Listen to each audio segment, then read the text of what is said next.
laboratorium,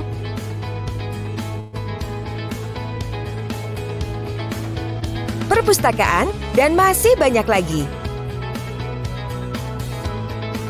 Di sini, kamu akan dibimbing dosen hebat, bertemu teman baru, dan belajar hal-hal seru. Kalian juga bisa mengekspresikan diri dan berprestasi melalui bermacam aktivitas. Dengan 20 tahun pengalaman menempatkan lulusannya di luar negeri, Binawan akan mengantarkanmu meraih karir yang kamu impikan. Lulus langsung kerja, sukses di dalam dan di luar negeri. Binawan University makes your dreams come true. Kamu ingin bekerja di luar negeri tapi bingung bagaimana caranya? Jangan khawatir, Binawan hadir sebagai solusi untuk kamu. Tahapan rekrutmen akan dimulai saat kamu mendaftarkan dirimu ke website resmi kami, yaitu jobshub.id. Pastikan kamu mengisi semua data dengan benar, terutama nama dan nomor telepon ya.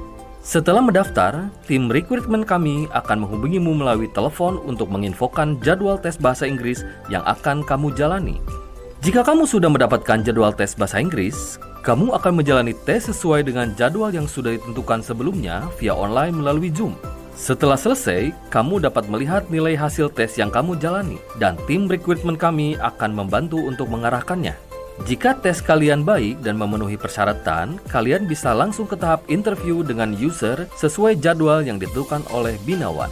Tapi jika nilai tes kamu kurang, tim rekrutmen kami akan mengarahkan.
Assalamualaikum Bu Ervina, Mas Uut, Mbak Mary, Mbak Era.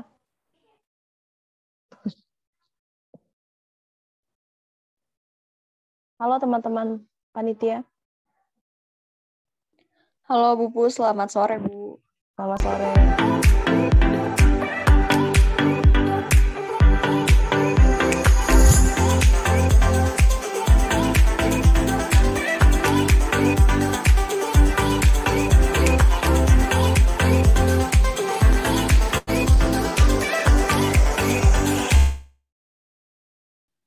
Halo sore Mbak Puspita dan juga teman-teman KSM semua. Maaf tadi saya lagi ditelepon sama Bu Ilah jadi belum bisa menjawab. Selamat sore. Selamat sore Bu Ervina. Mana wajahnya kok gambar kucing? Ini masih di setting. Oke deh. BTW kita jadi buka Ali Jijang kan ya? Kesos ya? Colek Pak Uud. Jadi harus buka karena udah boleh. Iya. Kemarin kita sudah bahas Ibu di internal prodi. Oke, sip.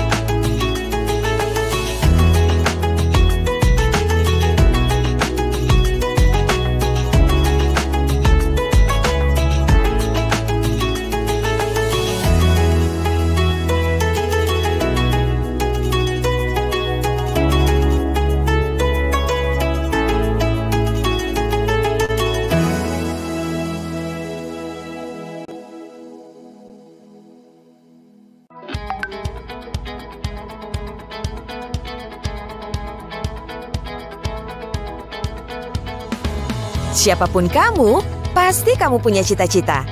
Universitas Binawan akan membantu mewujudkan mimpimu. Binawan memiliki beragam program studi menarik yang bisa kamu pilih. Dari jenjang pendidikan D3 hingga S1 dan didukung fasilitas-fasilitas penunjang yang lengkap, seperti laboratorium,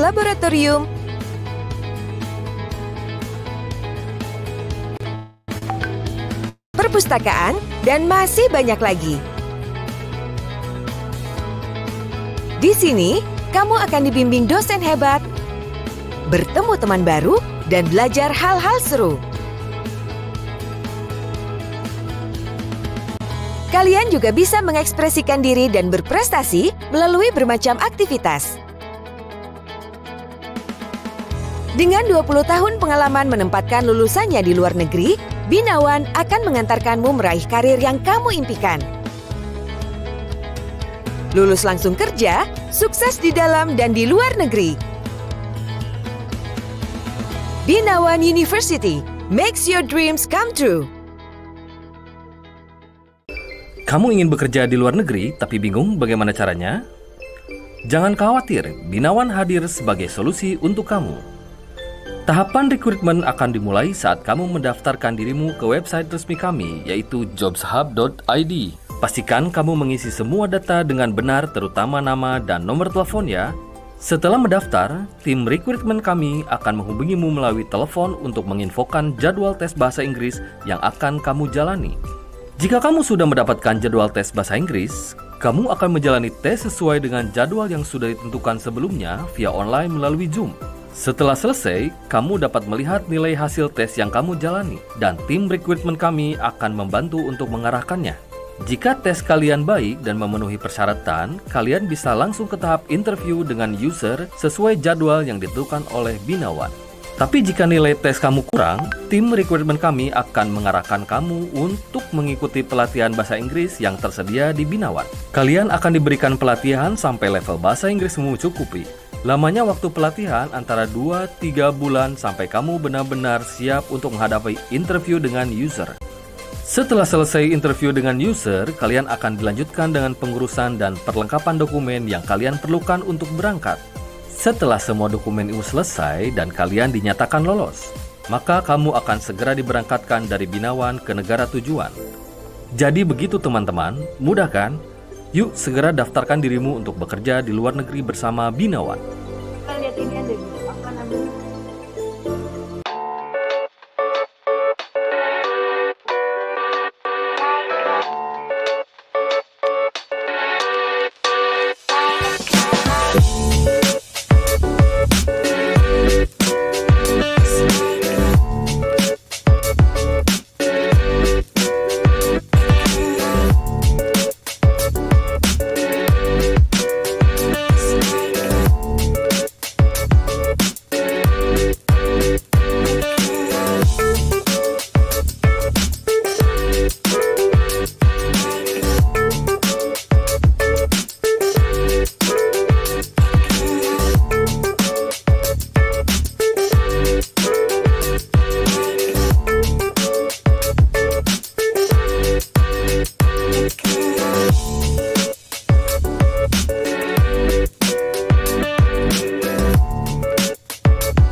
Ya, Bu.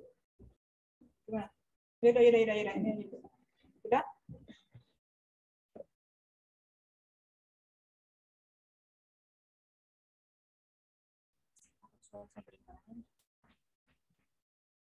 Mohon maaf, apakah suara saya terdengar?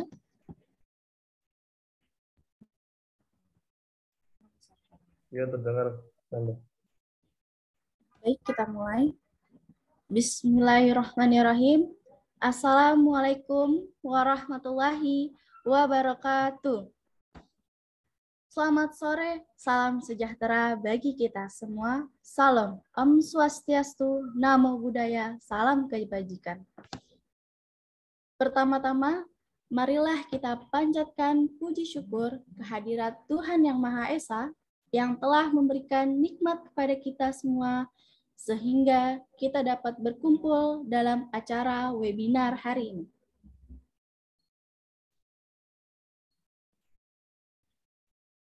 Yang terhormat, Dekan Fakultas Bisnis dan Ilmu Sosial Universitas Binawan, Ibu Ervina Maulida, SPD MBA. Yang terhormat, Bapak Uut Hanafi Rahman,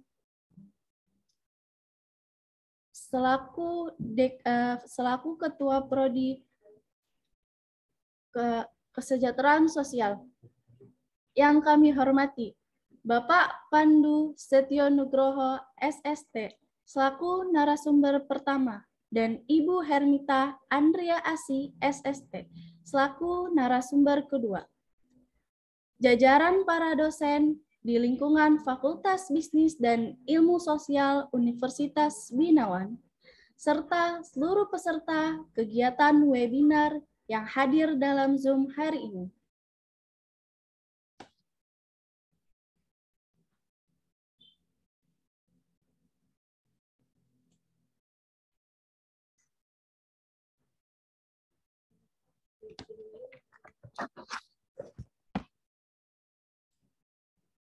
Selamat datang di acara webinar Welfare to the Future Series 8 dengan tema Social Work in Hospital Setting Webinar Series. Kegiatan ini diselenggarakan atas kerjasama Himpunan Mahasiswa dengan Program Studi Kesejahteraan Sosial serta media partner kegiatan Forkomkasi Regional Jakarta dan Pexos ID. Sebelumnya, perkenalkan saya Ananda Lufi Nabila, Himpunan Mahasiswa Prodi Kesejahteraan Sosial Universitas Binawan, selaku pembawa acara pada kegiatan hari ini. Untuk membacakan susunan kegiatan yang terdiri dari acara pembuka dan acara inti. Acara pembuka terdiri dari pembukaan, pembacaan doa, sambutan dekan sekaligus pembukaan acara oleh Ibu Dekan, Ibu Ervina Maulida, SPD MBA, dan dilanjutkan kepada acara inti terdiri dari penyampaian materi oleh narasumber pertama dengan topik pekerja sosial geriatrik, dan dilanjutkan materi oleh narasumber kedua dengan topik pekerja sosial transplantasi. Sesi tanya jawab dengan narasumber, pembacaan kesimpulan atau closing statement, pengumuman giveaway, foto bersama, dan penutup. Dimohon kepada para peserta untuk mengganti username Zoom dengan kategori mahasiswa atau siswa atau praktisi _ nama lengkap agar memudahkan dalam sesi ke depannya. Di akhir sesi akan ada pengumuman pemenang giveaway bagi peserta terbaik yang memberikan opini atau pertanyaan terkait pemaparan materi yang diberikan oleh narasumber. Silakan untuk mengirimkannya di kolom chat pada sesi tanya jawab. Sebelum acara pada sore hari ini kita mulai, alangkah baiknya kita berdoa menurut agama dan kepercayaan masing-masing.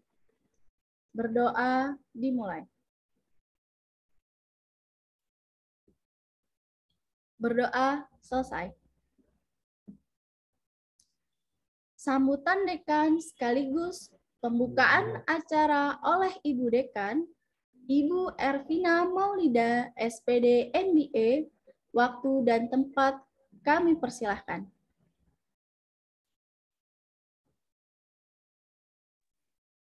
Baik, apakah suara saya terdengar? Terdengar Ibu Ervina. Baik, Mohon terima maaf kasih. Bu, kembali di jalan. Oh ya, nggak apa-apa Pak Uut. Praktikum. Ya, baik. Terima kasih Ananda dan juga teman-teman panitia atas kesempatannya. Yang saya hormati Bapak Uut Hanafi Rohman, SST SPPSB, selaku Kaprodi dari Program Studi Kesejahteraan Sosial. Yang saya hormati tentunya para dosen di lingkungan Prodi Kesejahteraan Sosial. Dan yang saya hormati dua narasumber pada sore hari ini yang sudah bersama kita semua ya. Selamat sore, ada Pak Pandu yang akan membawakan materi mengenai pekerjaan sosial geriatrik ya Pak ya. Terima kasih banyak sudah hadir bersama kami semua Bapak. Lalu juga ada Ibu Hermita. Selamat sore Ibu, yang akan nanti membawakan materi mengenai pekerjaan sosial transplantasi. Ini dua materi yang sangat menarik dan saya tunggu-tunggu nih untuk mendengarkan lebih lanjut ilmu dari Bapak dan Ibu sekalian. Saya ucapkan terima kasih kepada para panitia yang sudah bersusah payah ya menyelenggarakan kegiatan di tengah bulan Ramadan, menjelang buka puasa. Kalian ngabuburit di sini, luar biasa sekali. Semoga acaranya berjalan dengan lancar. Sebelumnya saya juga ingin menyapa rekan-rekan yang saya lihat sudah ada 50 participants ya. Selamat sore semuanya. Saya tidak bisa menatap wajah teman-teman satu-satu, tapi semoga hati kita terpaut ya. Sudah hadir di sini itu sebuah pencapaian besar untuk teman-teman semua. Semoga hari ini apa yang teman-teman ekspektasi bisa dipenuhi oleh rekan-rekan dari Prodi Kesejahteraan Sosial. Sedikit saya memperkenalkan gitu ya, Prodi S1 Kesejahteraan Sosial di Fakultas Bisnis dan Ilmu Sosial ini memang salah satu prodi dengan penciri pekerjaan sosial di bidang kesehatan yang kami juga merupakan satu-satunya di Indonesia bahkan ya yang sangat concern terhadap isu pekerja sosial medis di rumah sakit. Jadi materi pada webinar pada sore hari ini sangat relevan gitu ya dengan ciri khas dari prodi kami. Buat teman-teman semua yang mungkin saat ini masih mencari pet atau karir pet gitu ya, mungkin ini adalah salah satu ilmu yang mungkin teman-teman butuhkan gitu. Bagaimana sih sebenarnya pelayanan kesehatan gitu ya yang bisa kita berikan sebagai pekerja sosial. Mungkin kalau di sini teman-teman pernah ke rumah sakit gitu ya dan mungkin teman-teman lihat ada dokter, lalu ada nurse. Nah, sebenarnya ada nih Peksos gitu ya, ada pekerja sosial medis yang turut serta dalam menyembuhkan hal-hal yang non medis gitu ya atau menangani hal-hal non medis. Yang ini sangat berdampak gitu ya bagi kelangsungan kesehatan pasien ataupun keluarga pasien. Dan ini adalah ilmu yang sebenarnya sangat dibutuhkan dengan kondisi dunia saat ini gitu ya. Pasti kebutuhan jumlah pekerja sosial ini meningkat dibandingkan tahun-tahun sebelumnya. Jadi sudah sangat tepat gitu ya ketika teman-teman melabuhkan hati dan juga melabuhkan passion di bidang ini gitu. Nah, semoga pada materi hari ini teman-teman juga bisa mendapatkan informasi lebih lanjut gitu ya. Kalau misalnya tadi kalau nggak salah geriatrik itu terkait dengan lansia ya, tentang penyakit-penyakit yang mungkin dikelola atau dirasakan oleh para lansia dan juga yang transplantasi terkait dengan mungkin pencangkokan gitu ya mungkin ya. Nah, ini adalah ilmu yang mungkin butuh dari praktisi langsung nih yang bicara gitu ya. Bagaimana peran Peksos bisa andil di kedua bidang tersebut dan semoga pelayanan-pelayanan yang diberikan nanti oleh Peksos memang pelayanan yang bisa mendukung gitu ya baik secara fisik, baik secara psikologis, sosial maupun dari non materi itu sendiri. Nah, saya harap juga teman-teman semua bisa turut aktif gitu ya mempromosikan kegiatan ini, mungkin bisa ikutan follow dulu Instagramnya Kesos Binawan atau mungkin turut serta dalam memberikan resume gitu ya di Instastory terkait dengan materi dari dua narasumber tadi sehingga ilmu yang kita dapatkan sore hari ini nggak berhenti di kita aja nih tapi juga bisa di-share kepada mungkin keluarga atau mungkin kepada rekan-rekan teman-teman kita yang belum tahu itu Peksos itu apa gitu ya sehingga pekerja sosial dan profesi ini semakin dikenal oleh masyarakat luas se-Indonesia. Dengan mengucapkan basmalah, Bismillahirrahmanirrahim, kegiatan webinar series Welfare to the Future dengan tema Social Work in Hospital Setting secara resmi saya buka. Baik, terima kasih banyak untuk semuanya. Sukses dan lancar untuk kegiatannya sampai akhir. Saya kembalikan kepada MC Mbak Ananda. Terima kasih. Assalamualaikum warahmatullahi wabarakatuh. Baik, terima kasih kepada Ibu Dekan atas sambutannya. Semoga acara webinar pada hari ini dapat berjalan dengan lancar. Baik, Bapak dan Ibu, saat ini kita akan memasuki acara kedua, yaitu acara inti. Sebelum saya menyerahkan kepada moderator, saya akan membacakan CV beliau terlebih dahulu. Moderator kita bernama Ibu Puspitasari Nurul DP, STR, SOS, SPD, PSPD.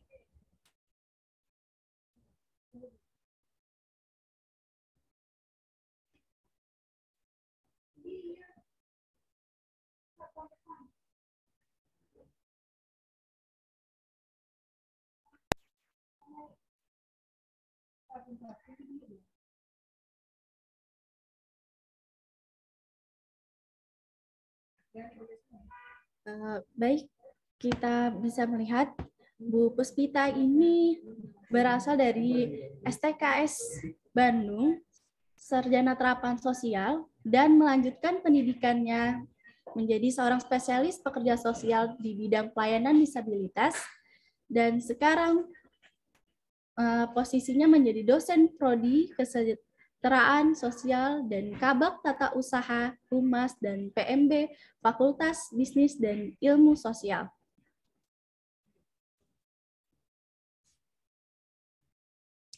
Pada tahun 2015, beliau juga mengikuti acara Interpreter Chonbuk National University dalam kegiatan sosialisasi beasiswa CBNU di UNPAD, UNPAS, ITB, dan SMA Bandung, Jakarta. Di tahun 2016 juga sama, kegiatan sosialisasi beasiswa dan MOU di UNPAS dan SMA Pasundan, Bandung. Next. 2019 sampai sekarang, sebagai dosen prodi Kesejahteraan Sosial, Fakultas Bisnis dan Ilmu Sosial Universitas Binawan, Jakarta, dan 2021 sampai sekarang sebagai konsultan Suara Hijau Farm. Wah, sekarang kita akan membacakan Bu Puspita juga sebagai anggota Asosiasi Pendidikan Kesejahteraan Sosial dan Pekerja Sosial, dan juga sebagai anggota Asosiasi Dosen Indonesia hingga sekarang. Banyak sekali ya pengalaman dari beliau. Baik, kepada Bu Puspita, webinar ini dilanjutkan oleh Bu Puspita. Kepada Bu Puspita dipersilahkan. Baik, terima kasih. Mbak Nanda, apakah bisa dengar suara saya? Bisa, Bu, bagus. Oh, bagus. Oke, baik. Ya, terima kasih Mbak Nanda atas sesi yang sudah diberikan. Sebelumnya yang saya hormati Ibu Dekan, Bapak Kaprodi, dan juga seluruh hadirin yang telah hadir hari ini. Tadi saya lihat juga di sini ada Ibu Ririn, Ketua Asosiasi Pekerja Sosial Medis Indonesia.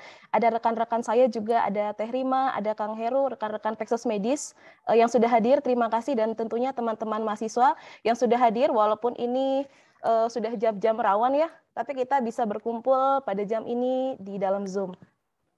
Tadi sudah diperkenalkan sebelumnya oleh pembawa acara, perkenankan saya untuk membantu jalannya diskusi pada hari ini. Oke, baik hadirin sekalian, kalau kita menilik lagi kembali definisi dari WHO tentang kesehatan, itu tidak hanya berbicara mengenai biofisik semata, tapi juga di dalamnya adalah ada aspek-aspek sosial yang harus dipenuhi. Kemarin juga kita masih dalam rangkaian kegiatan ini WSWD, Hari Pekerjaan Sosial Sedunia dan juga kemarin bertepatan dengan Hari Kesehatan Sedunia. Senang rasanya hari ini saya dipercaya untuk memandu jalannya webinar hari ini. Kalau kita melihat bagaimana praktik pekerjaan sosial dalam pemeliharaan kesehatan atau social work in health itu memiliki beberapa irisan praktik gitu ya. Yang pertama ada social work in public health atau pekerjaan sosial di dalam layanan fasilitas publik. Ada juga social work in family atau yang kita kenal dengan pemeliharaan kesehatan di keluarga seperti home care contohnya, dan juga tentunya social work in hospital yang akan kita bahas hari ini, di mana peranan dari pekerja sosial sebetulnya berada di semua aspek dari kehidupan rumah sakit. Nah, kalau kita berbicara mengenai pekerjaan sosial di dalam pemeliharaan kesehatan, dulu kan trennya medical social work ya, sekarang sudah berubah menjadi healthcare karena konotasi dari definisi ini sekarang mungkin sudah tidak relevan dibandingkan dengan dulu pekerjaan sosial medis ini hanya bersifat charity, lalu juga lebih kepada kuratif. Tentunya di dalam dewasa ini kebutuhan perkembangan zaman yang terus meningkat seperti itu. Jadi konotasi pelayanan Peksos tidak hanya sebatas kuratif saja, tapi juga preventif, promotif, dan juga bahkan rehabilitatif. Nah, ini nanti akan kita silang bagaimana betul tidak sih yang dilaksanakan oleh teman-teman praktisi di lapangan. Seperti itu.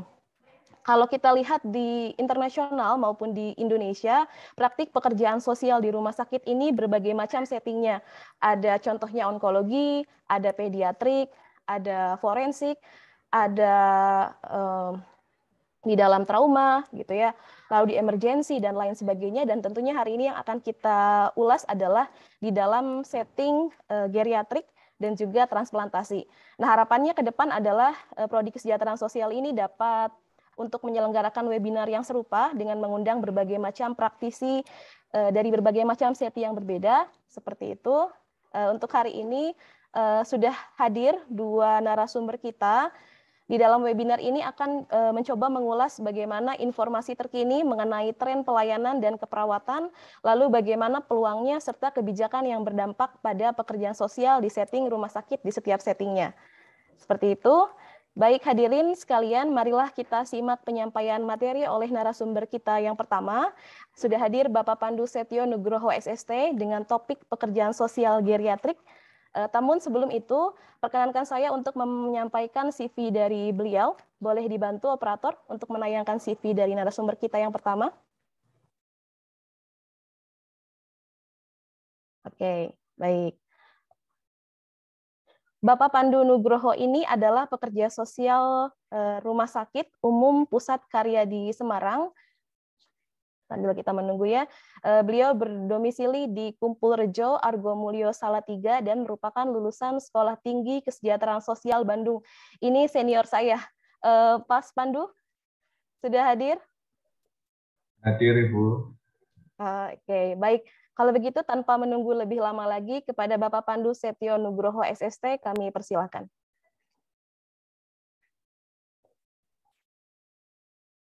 Assalamualaikum warahmatullahi wabarakatuh. Yang saya hormati Ibu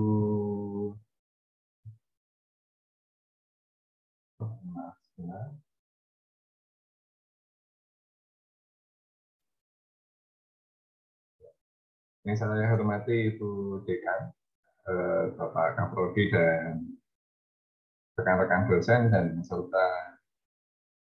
peserta seminar yang ada 58 peserta.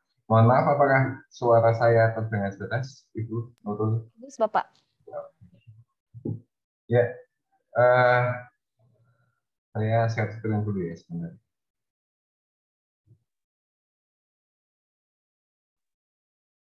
Sudah bisa terlihat? Sudah. Ya, oke. Pada sore hari ini saya akan sedikit bercerita pengalaman kami bekerja di rumah sakit sebagai pekerja sosial, khususnya di geriatri. Hanya sekedar sharing saja, karena kalau untuk menjelaskan lebih detail tentang teknik dan sebagainya macamnya mungkin akan dipelajari di kampus ya. Jadi ini sedikit sharing saja tentang pekerja sosial medis khususnya untuk geriatri. Oke. Berbicara tentang geriatri, tentu saja kita tidak jauh-jauh. Sebelumnya, bisa di PPT-nya bisa langsung di full screen aja, Pak. Oh iya, siap, sudah terlihat ya. Baik, Bapak. Terima kasih. Yang bayi sampai lansia terlihat semua ya. Ya, tidak jauh-jauh dengan lanjut usia. Lanjut usia itu sudah banyak dibahas di mata kuliah mungkin ya. Bahwa lanjut usia itu adalah penduduk manusia yang telah mencapai usia 60 tahun ke atas. Mungkin di undang-undang kita sudah ada yang mengatur dan di mata kuliah pun sudah ada pelajarannya tentang kesejahteraan sosial untuk lanjut usia. Nah, lanjut usia sendiri ada kriterianya, ada middle age, elderly, young old, old, dan very old. Klasifikasinya sudah terlihat di slide bahwa lanjut usia yang ditangani di rumah sakit itu adalah lanjut usia yang mulai elderly atau 55 tahun ke atas. Dan untuk spesifikasinya di Karyadi sendiri 60 tahun ke atas itu masuk dalam kategori pasien lanjut usia, belum pasien geriatri, gitu ya. Nah, bagaimana tantangan kita sebagai pekerja sosial di rumah sakit dalam geriatri? Kita lihat demografinya dulu. Nah, ini demografi bagaimana lansia yang ada di Indonesia. Bahwa di Indonesia sendiri lanjut usia jumlahnya saat ini ada 30 juta orang. Bisa dibandingkan dengan jumlah penduduk Malaysia yang seluruhnya ada 32 orang. Jadi banyak sekali di Indonesia ini penduduk lansianya. Oleh karena itu saat ini Indonesia sudah memasuki struktur aging population atau populasi menua, yang tandanya bahwa di atas 10% penduduk adalah lanjut usia. Jadi saat ini Indonesia sudah masuk dalam aging population. Dan menurut data BPS, setengahnya itu sekitar berarti 15.000 lanjut usia mengalami keluhan atas fisiknya. Dan Mas Pandu, iya. Masih di slide pertama. PPT-nya masih belum berpindah, masih di slide 1.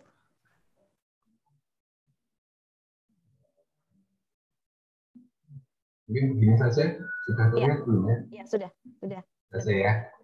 Oke, tadi sudah dijelaskan klasifikasinya dan ini demografinya, dan setengah dari penduduk lansia itu memiliki keluhan terhadap penyakitnya. Dan 22% dari 30 juta lansia mengalami sakit. Jadi pasien geriatri ini, pasien lanjut usia ini sangat banyak jumlahnya di rumah sakit, gitu ya. Nah, sebenarnya apa itu geriatri? Geriatri sudah ada PMK-nya, Peraturan Menteri Kesehatan. Geriatri adalah sebuah cabang ilmu kedokteran itu yang mempelajari tentang lanjut usia, tentang kesehatan lanjut usia, termasuk dalam kesehatan, dalam psikologis dan sosial. Jadi sebuah cabang disiplin ilmu kedokteran yang kompleks tentang lanjut usia. Dan pasien geriatri sendiri adalah pasien lanjut usia dengan multi penyakit dan atau gangguan penurunan fungsi organ psikologi, sosial, ekonomi, dan lingkungan yang membutuhkan pelayanan kesehatan secara artinya adalah pasien geriatri ini tidak cuma punya satu sakit, tapi dia mengalami 2 atau lebih gangguan akibat penurunan fungsi organ. Contohnya bisa dicontohkan seorang lanjut usia di atas 60 tahun mengalami penyakit gula, gitu ya. kalau hanya penyakit gula saja itu masuknya kategori sebagai pasien lanjut usia. Tetapi kalau pasien gula plus konflik dengan keluarga itu sudah bisa memasuki sebagai pasien geriatri, atau penyakit gula plus penurunan fungsi pendengaran atau penurunan fungsi penglihatan itu sudah masuk dalam kategori pasien geriatri. Oke, selanjutnya, jadi pasien geriatri ini karakteristiknya bagaimana? Yang membedakan pekerja sosial di Mbak Hermita itu di transplantasi ginjal ya, di transplant atau dengan pasien geriatri bagaimana adalah yang membedakan adalah tentang akibat penyakitnya. Contohnya pada penyakit lansia ini adalah penyakit-penyakit yang sering muncul, yaitu malnutrisi. Malnutrisi itu adalah kekurangan gizi. Nah, kekurangan gizi pada lansia itu sebagian besar bukan disebabkan karena kondisi ekonomi lanjut usia yang tidak mampu, tetapi malnutrisi yang dialami lanjut usia ini terjadi karena adanya penurunan fungsi tubuhnya. Contohnya lambungnya bermasalah, jadi lanjut usia ini tidak mau makan sehingga terjadi malnutrisi. Yang kedua adalah kehilangan kemampuan pendengaran, masalah kesehatan gigi, katarak, degenerasi makula ini juga salah satu penyakit mata. Artritis atau radang sendi ini banyak sekali dialami oleh lanjut usia di Indonesia. Osteoporosis, infeksi saluran kencing, inkontinensia urin itu adalah bisa dikatakan ngompol atau ketika ingin buang air tidak terasa, itu adalah bentuknya. Penyakit ginjal, hipertensi ini banyak sekali terjadi di rumah sakit. Jantung, kolesterol, stroke, dan banyak lagi. Dan yang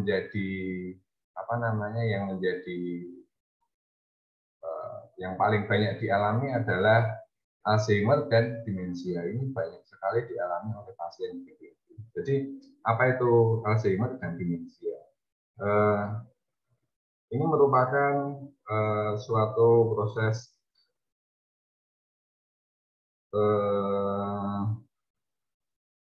hilang ingatan, seperti pikun. Kalau orang-orang menganggapnya adalah pikun. Nah, ini sebenarnya bukan masalah wajar. Jadi banyak orang mengatakan itu sudah lanjut usia, jadi pikun gitu.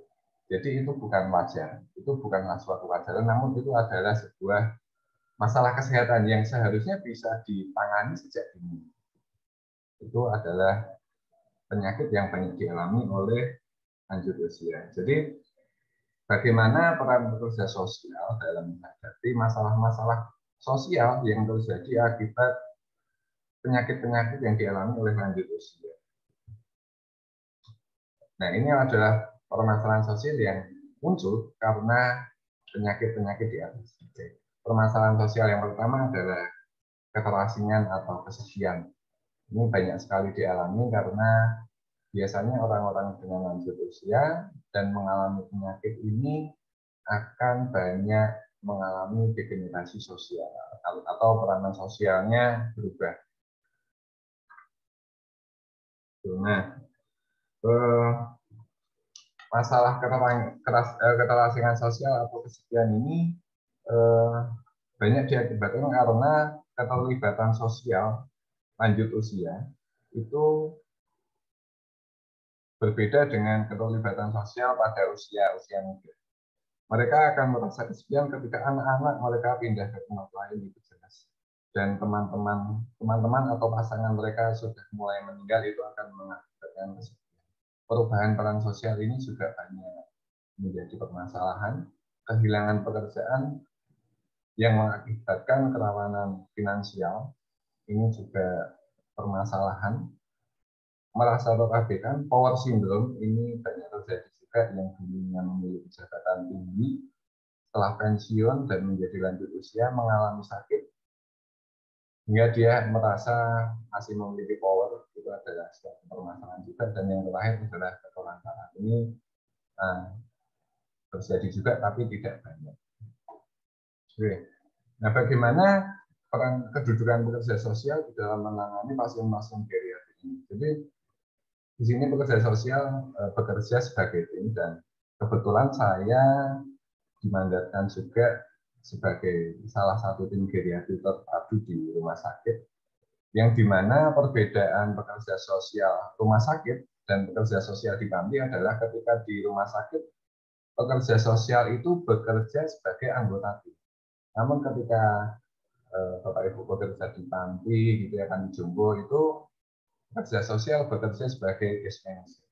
Dan ketika di dalam rumah sakit kita bekerja sebagai anggota tim bersama dengan pelatih bicara, fisioterapi, dokter, perawat, okupasi terapi, dan psikologi.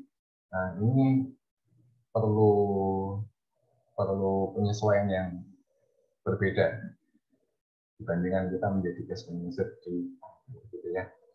Dan bagaimana proses seorang lansia, seorang pasien geriatri ditangani oleh pekerja sosial. Jadi pekerja sosial di dalam tim geriatri ini mendapatkan konsul dari dokter penanggung jawab utama. Jadi ketika pasien masuk itu ditangani oleh dokter penanggung jawab utama, dikonsulkan ke dalam tim geriatri. Seluruh tim geriatri melakukan asesmen terhadap pasien lanjut usia. Kemudian hasil asesmen ini kita lakukan case conference. Program apa yang akan dilakukan oleh dokter, program apa yang akan dilakukan oleh fisioterapi, dan program apa yang akan dilakukan oleh pekerja sosial. Jadi apa saja program yang kita lakukan? Ini adalah dua contoh program yang kita lakukan pada pasien geriatri. Yang pertama adalah pelayanan advokasi pada lanjut usia. Advokasi bisa kita katakan dengan singkat adalah melakukan pembelaan kepada lansia untuk menghindari ketidakadilan. Dan yang kedua adalah rehabilitasi psikososial bagi lanjut usia. Di dalam advokasi sosial ini, kerja sosial melakukan pembelaan terhadap hak-hak yang harusnya diterima oleh pasien geriatri. Contohnya, pada pasien-pasien geriatri yang tidak mendapatkan jaminan kesehatan, itu harus kita bela. Ketika dia memang membutuhkan jaminan kesehatan, harus kita bela, harus kita carikan jaminan kesehatan.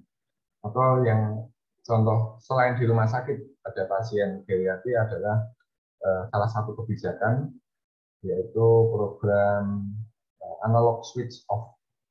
Analog switch off ini apakah berhubungan dengan pasien geriatri? Ya, tentu saja, karena pada pasien geriatri ketika mengalami kesepian, mereka akan menggunakan TV mereka untuk menghibur mereka dari kesepian itu. Nah, salah satu yang harus kita lihat adalah kesepiannya itu yang biasanya dihibur melalui televisi. Ketika ada program analog switch off, pasti akan terjadi sebuah ketimpangan. Itu salah satu permasalahan yang bisa kita advokasi. Yang kedua adalah rehabilitasi psikososial bagi lanjut usia. Mungkin ini juga dilakukan oleh Mbak Hermita di pasien transplant. Jadi bimbingan psikososial bagi lanjut usia ini bisa kita singkat pengertiannya bahwa suatu proses pertolongan yang dilakukan oleh pekerja sosial untuk menata, menstrukturkan kembali kepribadian dengan lingkungan sosial klien agar pasien dapat mencapai tahap keberfungsian sosial secara optimal. Ini mungkin rehabilitasi psikososial, advokasi ini dapat dipelajari di kampus. Nah, bentuk advokasi pada pasien geriatri ini sementara ini kita baru melakukan 3 bentuk. Yang pertama adalah perawatan dan pengasuhan pada pasien geriatri. Yang kedua adalah mediasi konflik pada pasien geriatri dan rujukan sosial. perawatan dan pengasuhan geriatri ini kita berikan ketika pasien-pasien geriatri mengalami kendala atau permasalahan pada saat pasien pulang di rumah dan tidak ada yang merawat. Nah, ini perlu kita lakukan advokasi, kita carikan perawatan dan pengasuhan, bisa membentuk RSBM atau bisa berkoordinasi dengan pasien. Dan yang kedua adalah mediasi konflik. Biasanya pasien geriatri dengan Power Syndrome itu akan mengalami konflik dengan anak-anak mereka, dengan keluarga mereka. Nah, sehingga mengakibatkan anak-anak atau keluarga itu acuh tak acuh terhadap lanjut usia. Nah, ini harus kita lakukan mediasi dengan keluarga supaya peran-peran anak, peran-peran keluarga dapat kembali optimal pada pasien-pasien geriatri. Dan selanjutnya adalah rujukan sosial. Rujukan sosial ini kita beberapa kali melakukan rujukan ke panti dan ke masyarakat. Rujukan sosial ini kita berikan ketika pasien geriatri mengalami mengalami permasalahan sosial yang cukup kompleks. Salah satu di antaranya adalah rumah tidak layak huni. Tidak mungkin kita mengembalikan pasien geriatri ke rumah yang sudah tidak layak. Nah, pernah ketika suatu hari kami mendapatkan pasien geriatri dengan kondisi rumah banjir setinggi 1,5 meter dan pasien itu harus kondisi bersih. Nah, itu tidak mungkin kita kembalikan ke rumah karena akan mengakibatkan penyakit yang lebih jauh. Maka kita lakukan rujukan ke panti-panti sosial. Nah, selanjutnya adalah rehabilitasi psikososial pada pasien geriatri. Di rehabilitasi psikososial ini kita memiliki beberapa metode ya, mungkin Bapak Ibu juga mengerti bahwa pekerja sosial memiliki metode case group dan group group. Nah, kita melakukan metode individual dan kelompok. Kita juga sebenarnya bisa melakukan hubungan psikososial dengan keluarga, cuma memang selama ini di Rumah Sakit Karyadi belum bisa melakukannya. Yang bisa kami lakukan baru bimbingan psikososial individual dan kelompok. Teknik yang dilakukan banyak. Kita melakukan teknik life review terapi, relaksasi, FGD, advice giving, pendekatan perilaku dan behavior, modeling, terapi rekreasi dan terapi vokasional. Nah, dari sekian banyak yang kita lakukan ini, yang manfaatnya paling terasa adalah life review terapi dan teknik advice giving. Life review terapi sudah dipelajari ya di mata kuliah gitu dan ya. Jadi ini adalah suatu bentuk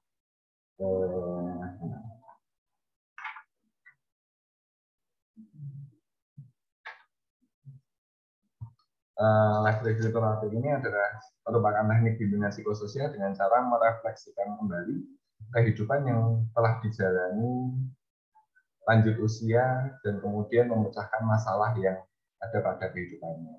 Nah, salah satu dampak dari life review terapi ini adalah meningkatkan kepercayaan diri lanjut usia, meningkatkan harapan dan motivasi hidup para lansia. Ini merupakan salah satu teknik andalan kami melakukan di Karyadi agar lanjut usia memiliki harapan dan kepercayaan diri. Dan selanjutnya adalah advice giving. Ini beberapa kali kami lakukan pada pasien-pasien yang mengalami konflik. Oke. Nah, ini salah satu contoh kami memberikan advokasi pada pasien. Ini contohnya, ini ada 2 orang lansia yang tinggal sendirian karena mengalami konflik dengan anak-anak. Dulunya kaya raya, sekarang jatuh miskin. Nah, apa yang kami lakukan pada pasien geriatri ini? Kita lakukan namanya advokasi pada pasien. Nah, advokasi yang dilakukan, satu, pembentukan RSBM karena mereka ini butuh untuk dirawat setiap hari, butuh makan setiap hari, butuh untuk ke rumah sakit setiap hari. Ini kita bentuk RSBM agar butuh terapi setiap hari kita bentuk RSPM agar kebutuhan-kebutuhan pasien yang sifatnya setiap hari ini bisa terpenuhi. Dan yang kedua adalah kita melakukan mediasi konflik dengan keluarga. Dan yang terakhir rujukan sosial, karena dia rumahnya layak huni, yang dibutuhkan hanyalah kebutuhan pangannya. Jadi kita akseskan pelayanan sosial dengan pemerintah kota agar dua pasien ini mendapatkan bantuan. Nah, pasien ini kita kerjakan dari bulan September sampai Desember kemarin. Jadi pengerjaan pasien ini 3 bulan namanya. Indikator keberhasilannya adalah terbentuknya RSPM yang mampu mencukupi kebutuhan pasien setiap hari, baik itu fisik, baik itu sosial. Jadi kebutuhan fisiknya terpenuhi, yaitu pangan, yaitu terapi di rumah, dan pangannya. Dan meningkatkan peranan keluarga dalam pemenuhan kebutuhan dan pengasuhan pasien. Jadi anak-anak pasien kita lakukan mediasi sehingga anak-anak ini mampu memahami kondisi yang dialami oleh 2 orang pasien geriatri ini. Dan indikator keberhasilan yang terakhir adalah teraksesnya berbagai layanan sosial yang ada di lingkungan pemerintah kota. Ini adalah salah satu contoh kasus yang kita hadapi dan sudah terselesaikan yang mengalami stroke kedua-duanya. Dan ini adalah salah satu pasien kami yang ditangani sejak tahun 2014. Baru selesai ditangani tahun 2019. Ini sakitnya adalah asma. Permasalahan sosial yang muncul pada pasien geriatri ini adalah emosi, mudah marah, dan tidak mau mengikuti arahan dan prosedur di rumah sakit. Nah, yang kita lakukan metodenya adalah individual. Teknik yang kita lakukan adalah live review, advice giving, dan modeling. Jadi kita melakukan live review pada pasien ini, kita asesmen, kita pelajari gambaran hidupnya, sehingga kita melakukan advice giving dan kita lakukan modeling pada pasien ini. Dan indikator keberhasilannya adalah pasien mengerti terhadap berbagai prosedur yang dibutuhkan, termasuk dalam mengakses pelayanan satu rumah sakit, yang kedua mengakses pelayanan kesehatan di puskesmas, mengakses pelayanan di dinas kependudukan dan sebagainya macamnya, dan berkurangnya kuantitas pasien dalam marah-marah.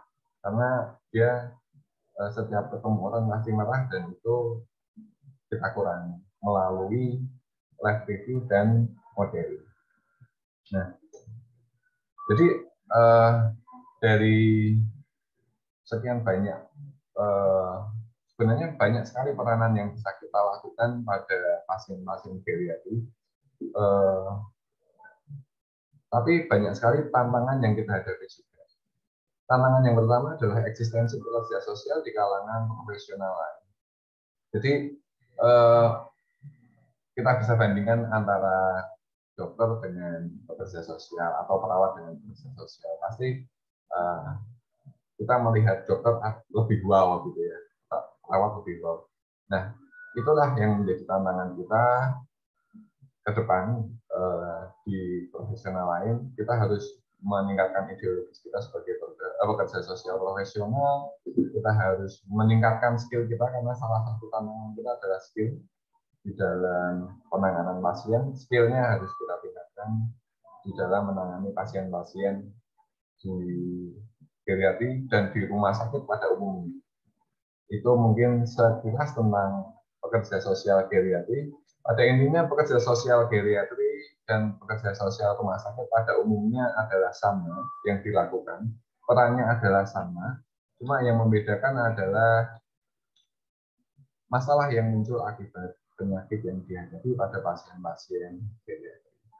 Itu mungkin sedikit pemaparan dari materi ini. Mungkin selanjutnya nanti bisa dilakukan tanya jawab, karena melalui tanya jawab pasti akan lebih jelas lagi. Itu Ibu Moderator, kami kembalikan waktu dan jadi. Baik. Terima kasih Bapak Pandu Setio Nugroho atas pemaparan materinya. Saya yakin ini teman-teman, khususnya teman-teman mahasiswa tadi lihat slide terakhir lebih senang lagi gitu ya, karena lihat opa-opa Korea. Gitu. Menarik sekali bagaimana tadi pemaparan dari Pak Pandu ini dibedah di geriatrik itu seperti apa. Namun mungkin kita tahan dulu gitu ya teman-teman, tapi boleh jika teman-teman mau drop pertanyaan, atau boleh mungkin teman-teman panitia jika ingin ada yang bertanya langsung kepada narasumber, apakah bisa nanti untuk di-set terlebih dahulu atau di-drop di chat mungkin seperti apa? Bisa mungkin nanti ya, boleh nanti yang bisa raise hand ataupun nanti bisa drop di kolom chat. Oke, baik hadirin sekalian, kita lanjutkan terlebih dahulu kepada sesi materi yang kedua. Kepada narasumber kita yang kedua adalah Ibu Hermita Adria Asih SST dengan topik pekerjaan sosial transplantasi. Namun sebelum itu, perkenankan saya kembali untuk menyampaikan CV dari beliau. Boleh rekan-rekan operator dibantu penayangannya?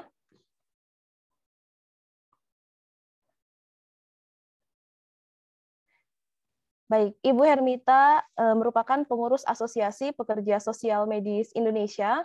Beliau menempuh pendidikan di Sekolah Tinggi Kesejahteraan Sosial, lulus pada tahun 2008. Ini senior saya juga. Pengalaman bekerja beliau pada tahun 2008 sampai dengan 2010, pekerja sosial di Rumah Perlindungan Trauma Center Shelter Jakarta. Pada tahun 2010 sampai dengan 2015, pekerja sosial di Rumah Sosial Perlindungan Anak Bumi Gora Mataram di NTB. Pada tahun 2015 sampai dengan 2017, pekerja sosial di Dinsos Kabupaten Majalengka. Tahun 2017, pekerja sosial transplantasi di Rumah Sakit Umum Pusat Nasional Cipto Mangunkusumo, Jakarta. Ibu Hermita sudah hadir? Sudah hadir ya? Baik, hadirin sekalian, tanpa menunggu lebih lama lagi, kepada Ibu Hermita Adria Asih SST, kami persilakan. Terima kasih. Sebelumnya, apa suara saya sudah kedengaran? Sangat bagus. Baik, sebelumnya saya ingin mengucapkan terima kasih atas kesempatannya dari Universitas Binawan, khususnya untuk Ibu Dekan FDIS, Ibu Ervina Maulida MBA, kemudian Ibu Moderator, Ibu Putari Nurul, SPR SPD, kemudian tadi dari MC, Ananda Lutfi Nabila, dan rekan kerja sosial medis narasumber pertama Pak Pandu Setio Nugroho dan juga Bapak Ibu dosen dari Binawan. Terima kasih atas kesempatannya pada saya untuk sedikit sharing terkait pekerja sosial di transplantasi ya. Itu izin saya share dulu, share screen dulu.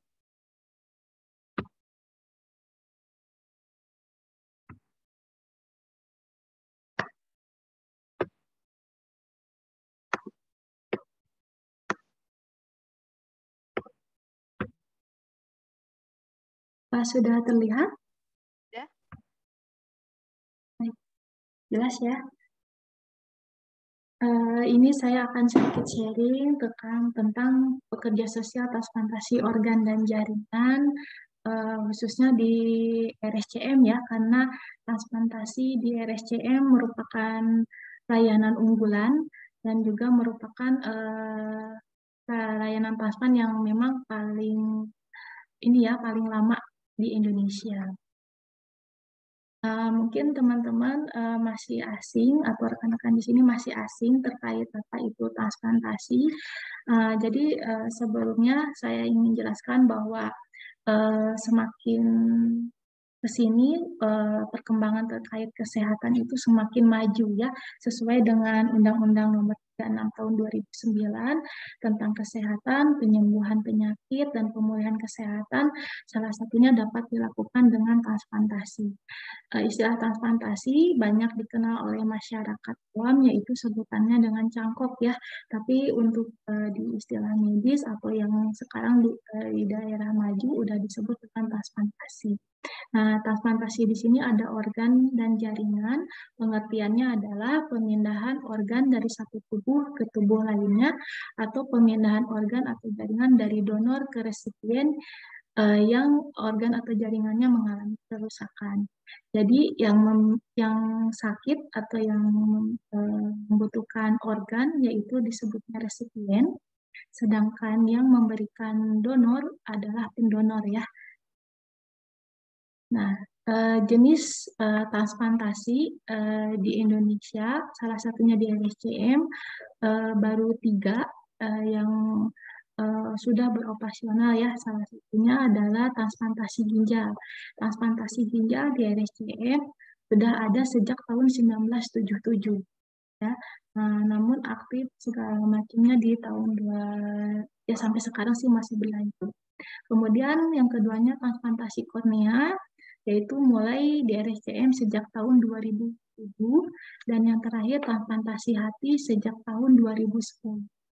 Nah, karena transplantasi di RSCM ini sifatnya masih pengembangan, insya Allah untuk program-program transplantasi lainnya juga akan mulai berkembang ya, yaitu transplantasi uterus, transplantasi jantung, dan juga donor kadaver. Namun sempat kendala ya karena pandemi ya. Namun yang sudah beroperasi adalah 3 jenis transplantasi ini. Nah, dasar awal adanya pekerja sosial transplant itu mungkin teman-teman di sini atau di sini masih penasaran kok ada ya pekerja sosial transplantasi. Nah, kayak gitu. Jadi mungkin tadi juga ada sempat dijelaskan oleh narasumber pertama bahwa perkembangan kesehatan itu sudah banyak. Nah, di setiap unit ya layanan kesehatan sebetulnya layanan pekerja sosial itu sudah banyak diperlukan ya kayak gitu. Nah, yang sifatnya menangani semua jenis masalah itu biasanya sebutannya pekerja sosial medis generalis ya. Jadi hampir semua jenis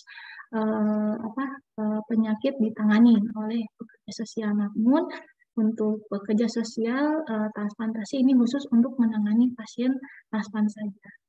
Nah, untuk transplantasi ini di RSCM itu selalu ini tipe rumah sakit yang A+ ya akreditasinya. Jadi sering melakukan akreditasi baik nasional maupun internasional. Nah, salah satunya yaitu Joint Commission International atau JCI, itu akreditasi yang sifatnya internasional yang setiap 3 tahun sekali pasti RSCM mengikuti akreditasi ini. Nah, JCI ini ya divisi organisasi yang mendedikasikan diri untuk meningkatkan kualitas dan keselamatan kesehatan. Jadi standar layanan di RSCM itu udah internasional ya, setara internasional.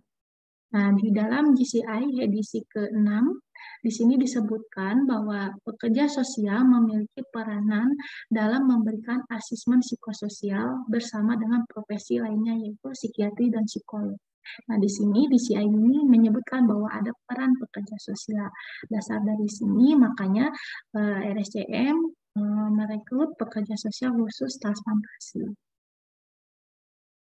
Nah, mengapa aspek transplantasi ini? Bentar.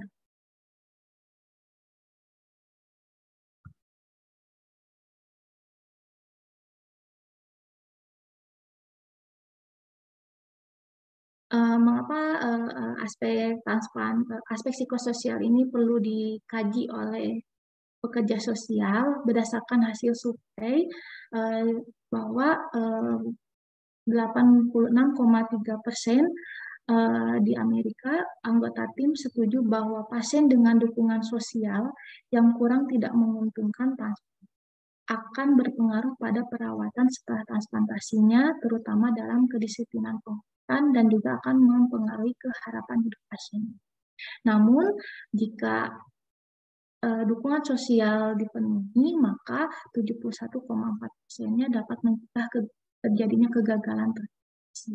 Nah, makanya dasar dari ada sosial, kenapa aspek sosial perlu dikaji, inilah dasar-dasar. Nah, tahapan di transplantasi ada 3, yaitu Pra-transplant. Pra-transplant ini prosesnya cukup lama. Di sini kita juga melakukan asesmen psikososial ya. Ini lebih ke persiapan transplant, apakah pasien, donor dan resipien layak untuk operasi transplantasi. Tentunya kami di sini bekerja sama secara tim dan dilakukan secara sesuai tupoksinya masing-masing. Nah, kemudian tahap intratransplantasi yaitu tahap proses transplantasi atau operasinya ya. Di sini peran pekerja sosial tentunya memberikan kesempatan kepada keluarga terutama dan juga persiapan untuk pasca transplantasi. Nah, tahap yang ketiga adalah tahapan pasca transplantasi, bagaimana supaya pasien-pasien yang sudah menjalani operasi bisa kembali pulih ya, memang tidak bisa normal, namun pulih seperti kita yang sudah sehat pada umumnya.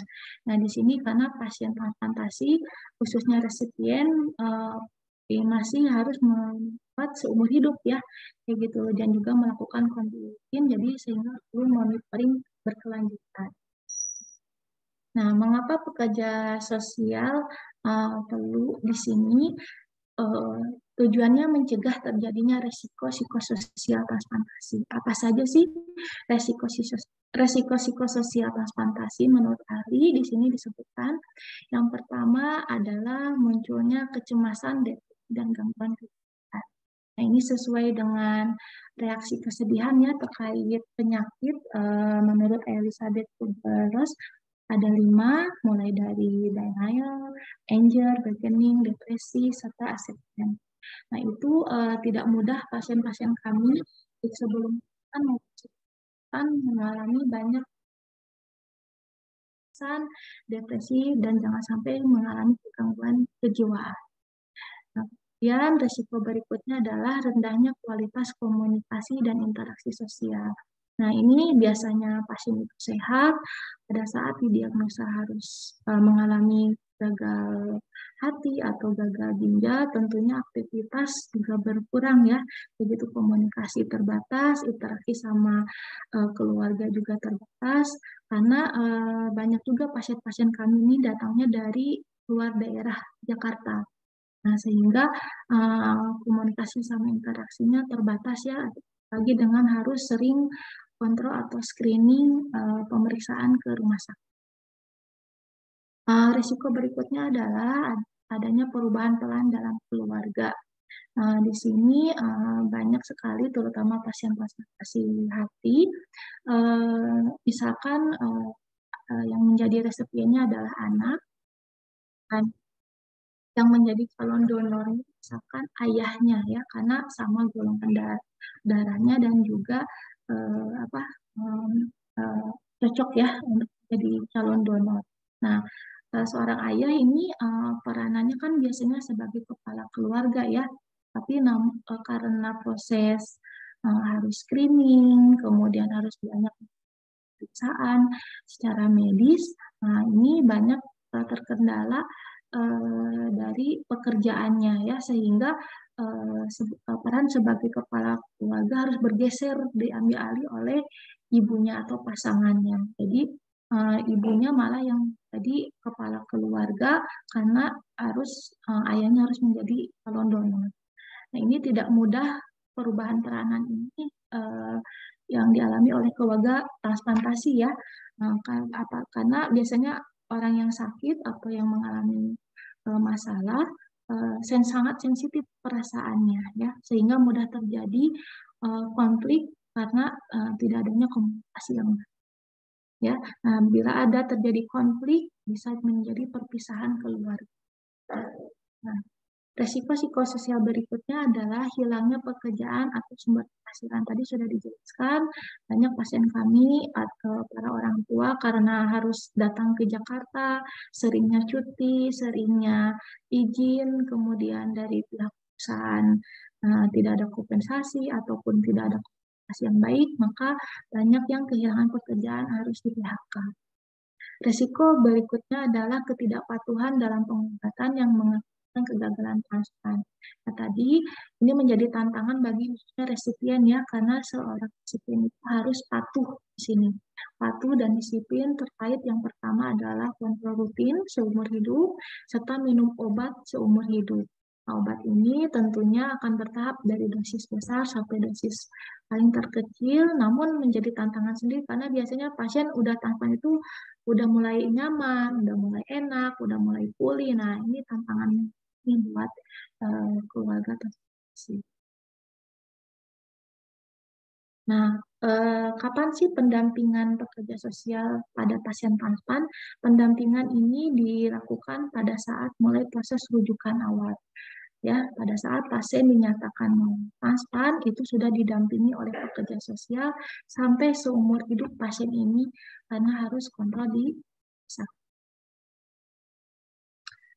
aspek psikososial yang menjadi kajian pekerja sosial menurut ahli.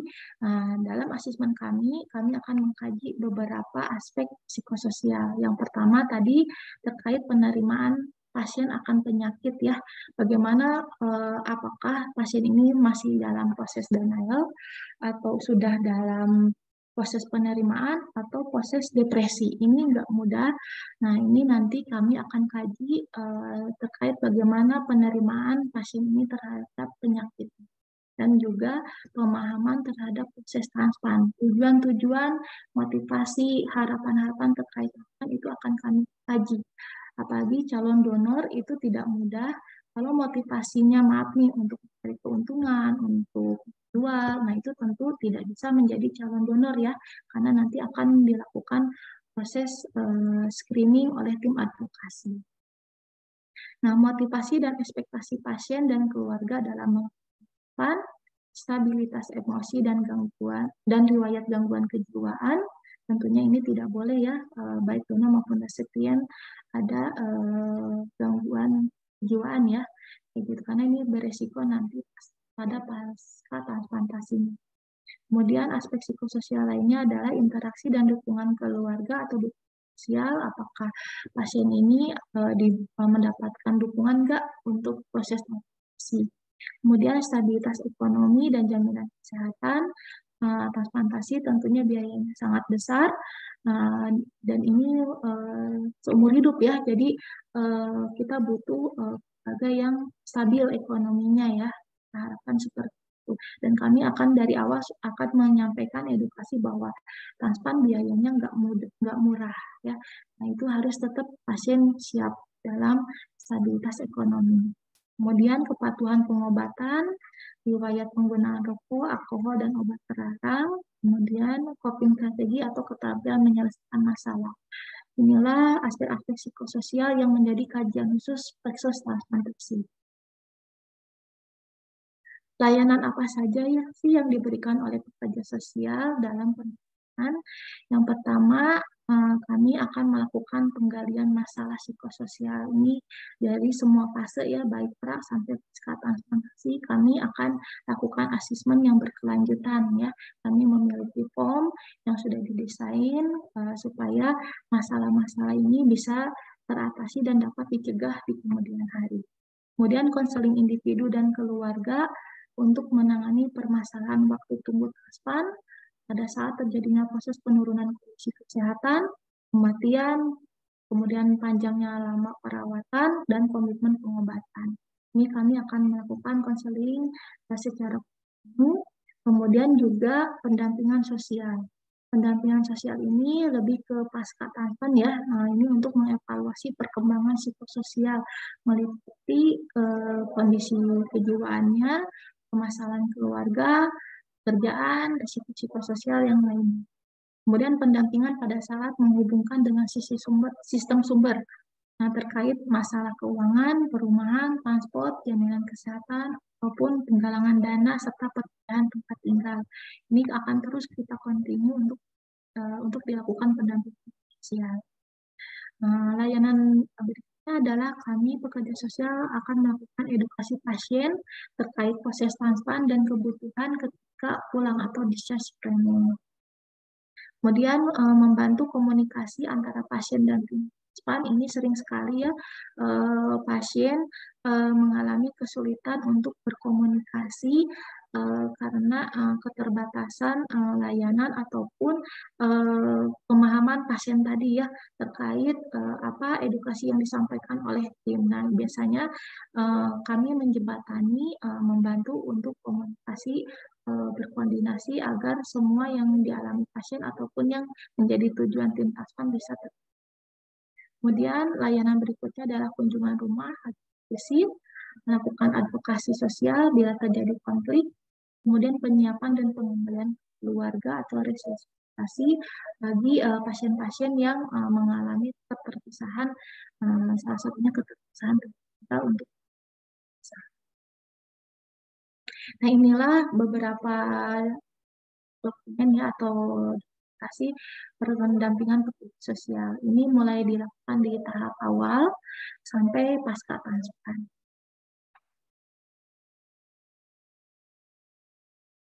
Nah, ini beberapa mitra kerjasama yang dilakukan oleh pekerja sosial, baik yang sifatnya internal maupun luar daerah ya. Nah, biasanya kami bekerja sama dengan Kementerian Kesehatan di sini, terutama di rumah sakit atau puskesmas di daerah pada saat pengembalian ke keluarga ya.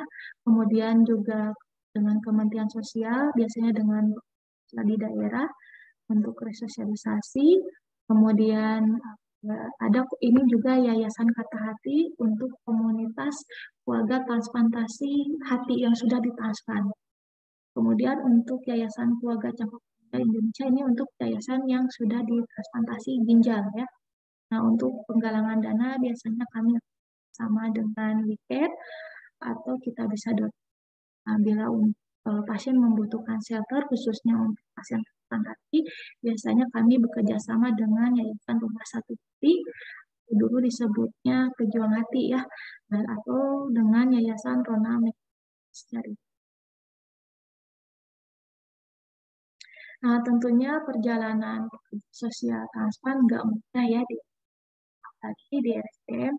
Selain pertama adanya sosial, kami pionir juga ya untuk pekerja sosial medis khusus transpan.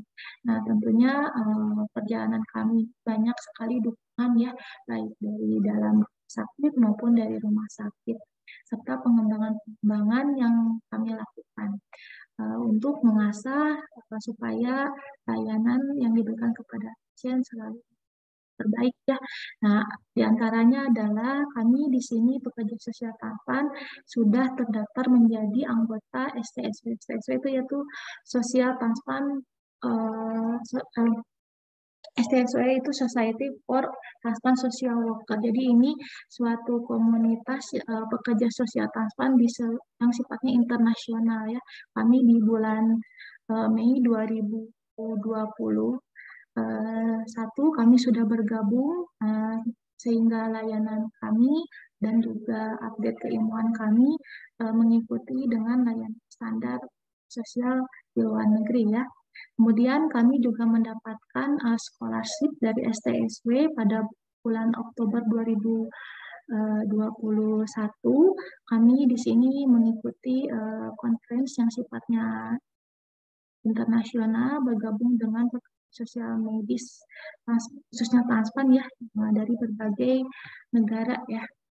Kemudian bila kami juga sharing terkait masalah pekerja sosial medis atau tentunya kami akan selalu melakukan bimbingan-bimbingan kepada ahli, salah satunya kami Adi Fahrudin ya sebagai senior kami, serta juga seringnya mengikuti seminar dan rapat koordinasi baik internal maupun eksternal. Jadi teman-teman di sini siapkah Anda jadi pekerja sosial transpan atau pekerja sosial medis berikutnya? Karena kami juga di sini generasi dan juga support dari teman-teman supaya bisa gabung pada kami. Terima kasih. Itulah sharing pengalaman sosial transpan kepada. Terima kasih. Ya.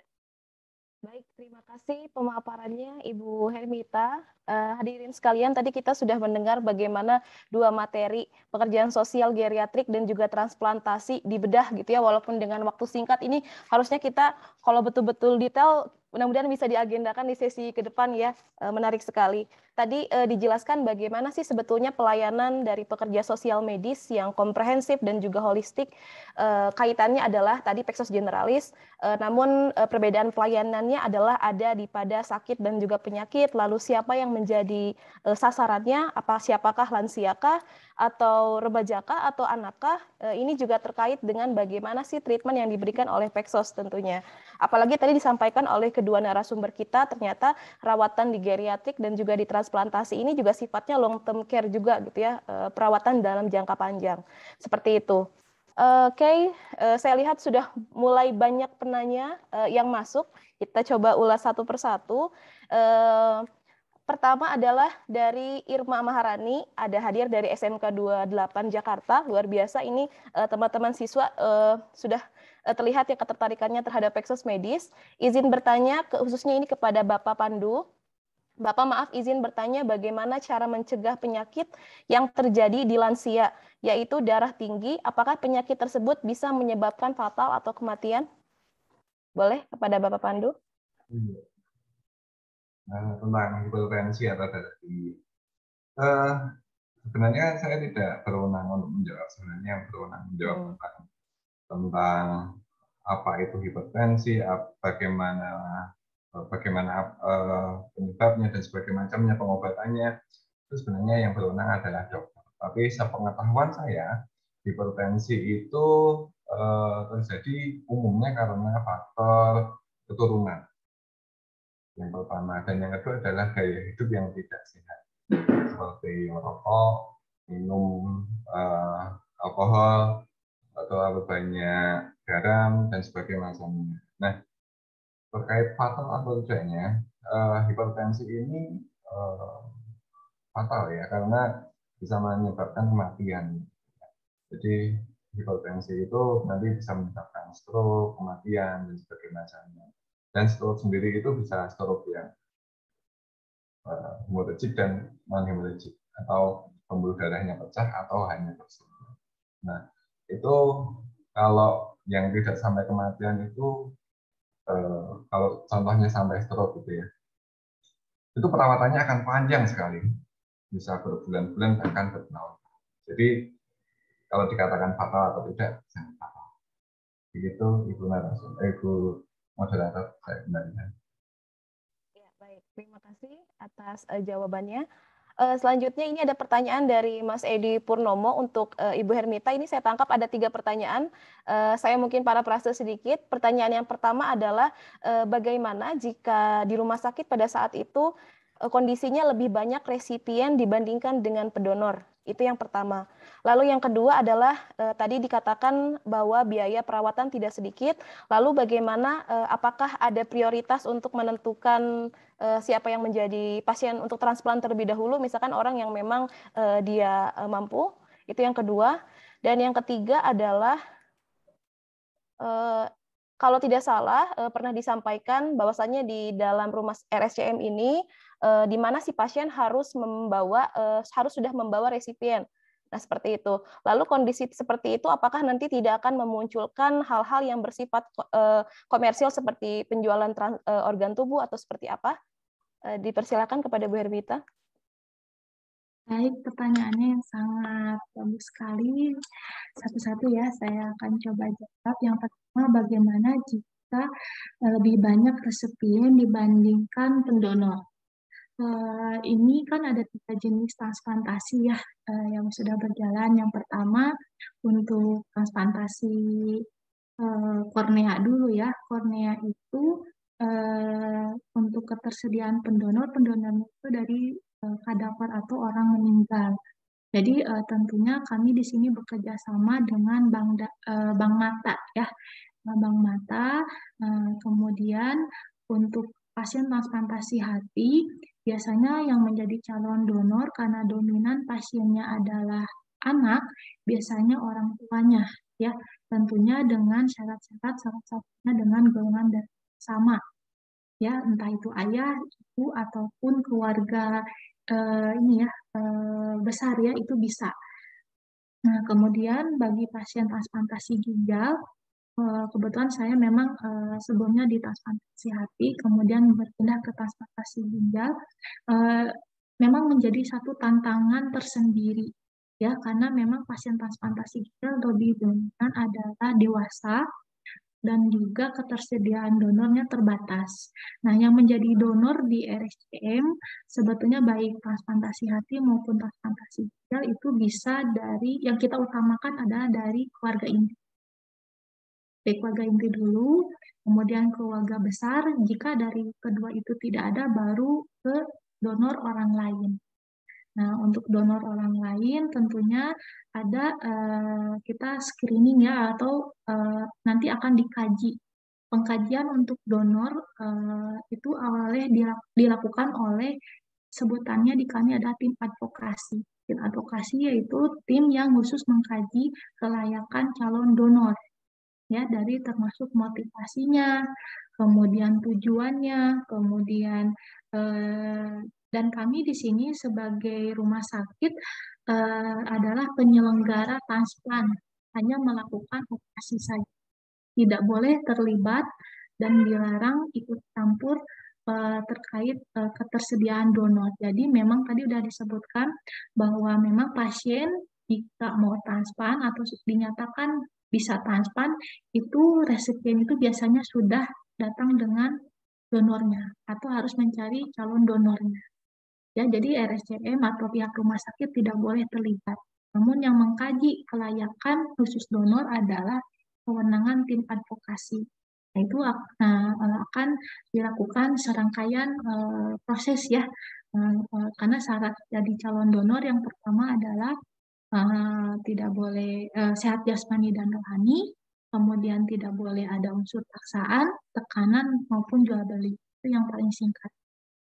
Kemudian apakah ada prioritas pasien untuk pasien transplant?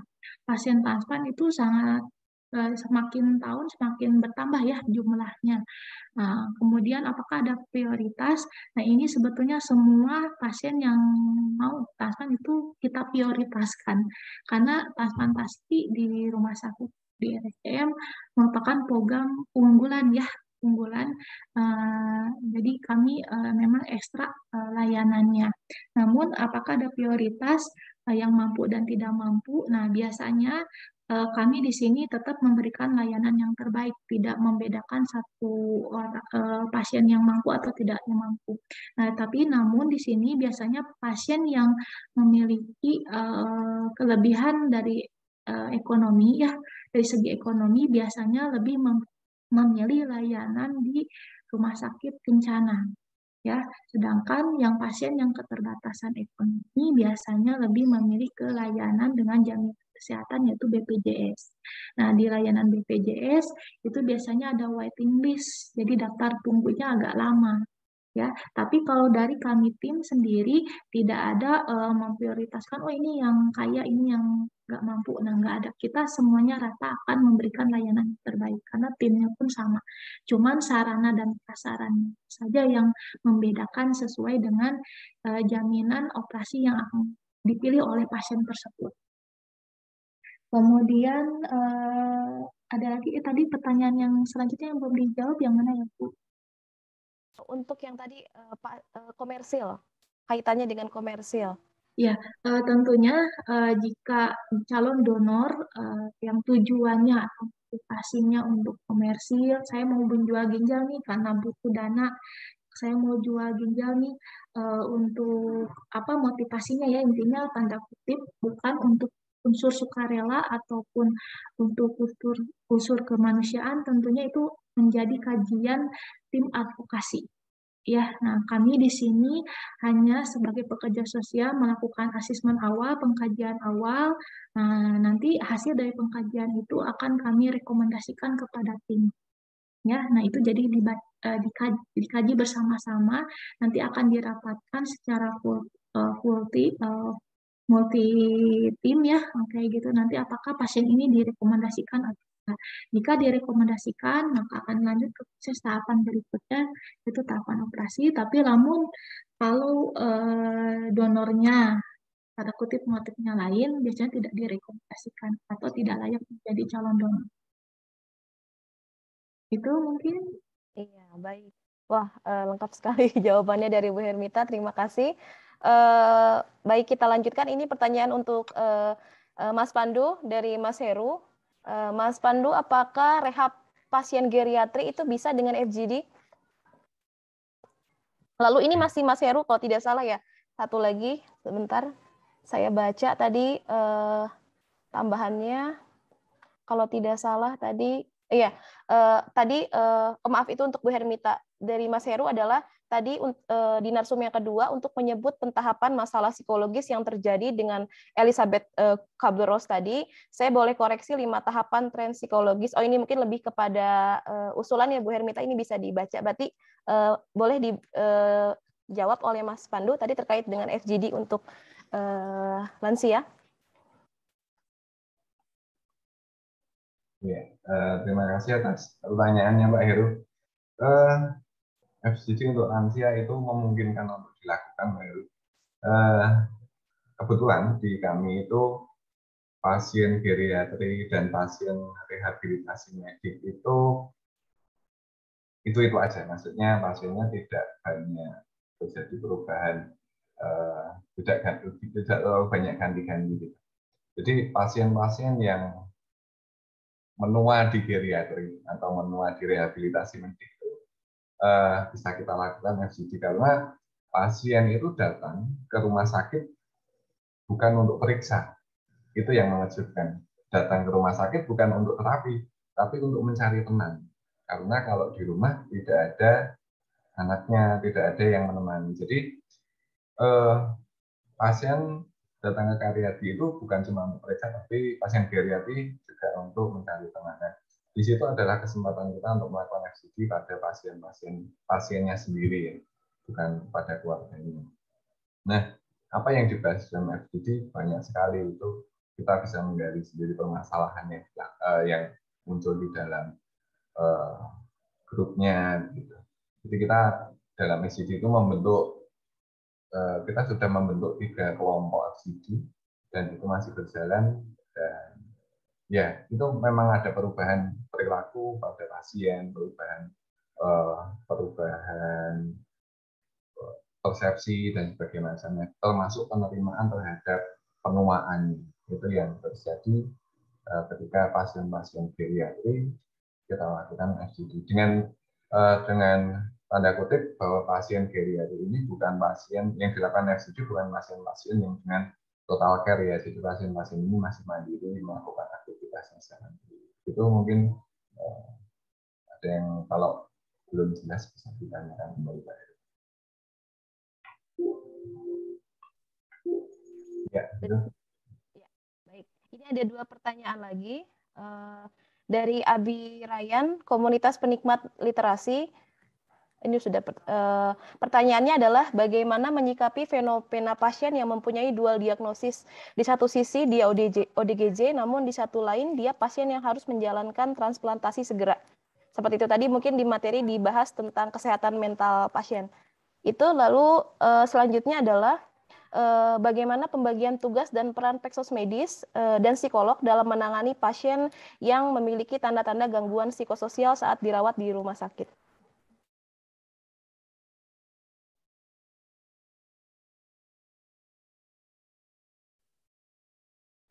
Saya ya. Ya, boleh. Pertanyaan pertama mungkin oleh Bu Hermita. Baik, terima kasih pertanyaannya untuk Pak Abi Ryan. Jika pasien mengalami 2 diagnosis, nah diagnosis ini tentunya bukan kewenangan sosial ya. Kewenangan pekerja sosial hanya memastikan bahwa pasien ini bahwa pasien yang layak untuk lakukan transplantasi dan perlu didampingi secara psikososial oleh pekerja sosial. Ya, jadi kewenangan untuk mendiagnosis yang utama adalah dari kewenangan dokter, ya, tim dokter. Nah, biasanya kalau pasien yang belum tegak diagnosisnya, itu tim dokter akan menegakkan dulu ya. Nah, apakah tegaknya koksis ini yang pertama memang layak untuk transplant? Yang keduanya, apakah bila dilakukan dengan transplant tidak ada kontraindikasi atau resiko terkait dengan adanya transplantasi. Resiko di sini bukan hanya resiko psikososial, tapi ada dua pasien transplantasi, yaitu resiko dari operasi transplantnya atau secara medis, yang kedua resiko secara psikososialnya. Nah, baik syarat resipien maupun syarat donor, dua-duanya itu adalah harus sehat jasmani dan rohani. Jadi jasmani di sini untuk resipien adalah hanya penyakit yang memang harus ditransplant. Misalkan dia sirosis hati atau gagal hati, nah itu jelas harus ditransplant. Ya, kemudian atau gagal ginjal, ya. Nah, bukan dari penyebabnya. Kalau penyebabnya itu kan banyak, tapi ini pasien tuh benar-benar diagnosisnya tegak, memang layak untuk ditransplant. Ya, yang keduanya jika memang mengalami kayak tadi ODGJ, ya, jelas itu mengalami gangguan kejiwaan. Nah, ini tentunya akan ditangani dulu ya kejiwaannya ya, kayak gitu. Kalau resipien tentunya kita akan bekerja sama dengan psikiatri. Nah, gangguan kejiwaan ini banyak ya, mulai dari yang sifatnya rendah sampai yang tinggi. Yang jelas tidak boleh gangguan jiwa. Nah, kalau ODGJ jelas gangguan jiwa, jadi gangguan jiwanya dulu yang ditangani. Ya, karena pasien dengan ODGJ tentunya nggak bisa bekerja sama dengan ya, itu mungkin. Kemudian bagaimana tanda-tanda bila ada pasien yang mengalami tanda-tanda gangguan psikologis ya, kayak gitu. Nah, di transplantasi atau mungkin sama ya di geriatri juga, kita ini pekerja sosial ini bukan bekerja sendiri, tapi bekerja sama dengan tim. Nah, tim salah satunya adalah psikolog dan psikiater. Jadi kalau pasien memang ada gejala mengarah ke gangguan kejiwaan atau yang sifatnya udah harus ditangani, maka kami akan rujuk. Namun kalau sifatnya ringan, hanya kekerasan ringan, kemudian ya itu bisa dilakukan terapi ya Mas Pandu ya, terapi relaksasi, kemudian terapi khusus untuk misalkan konseling ya. Jadi bukan gangguan jiwa yang harus ditangani oleh pekerja sosial, tapi lebih ke dirujuk pada ahlinya, yaitu psikolog dan psikiatri. Baik, mungkin. Oke, baik. Satu pertanyaan terakhir mungkin sebelum kita closing statement narasumber. Ini pertanyaan dari Susanti, bertanya kepada Mas Pandu. Izin bertanya, lansia mandiri dan bekerja seringkali tidak mengeluhkan rasa sakitnya. Bagaimana menangani lansia yang sering mengabaikan kesehatan karena lansia sering mengeluh kalau tidak bekerja malah bertambah sakit?